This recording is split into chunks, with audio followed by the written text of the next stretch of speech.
বৃহস্পতিবার বিকালে বাফুফে ভবনে জায়ান আহমেদের সঙ্গে সাক্ষাৎ করেছেন টেকনিক্যাল ডিরেক্টর সাইফুল বারী টিচু।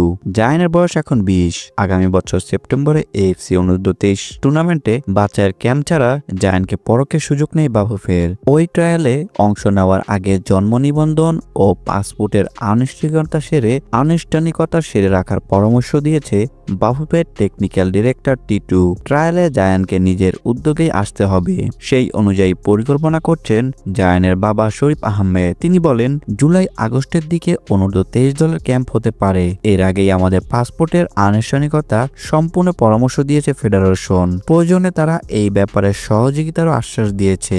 আমেরিকায় জন্ম ও বেড়ে উঠলেও জায়ানের স্বপ্ন বাংলাদেশ জাতীয় ফুটবল দলের জার্সি গায়ে তোলা। তার বাবা মা দুইজনই বাংলাদেশি।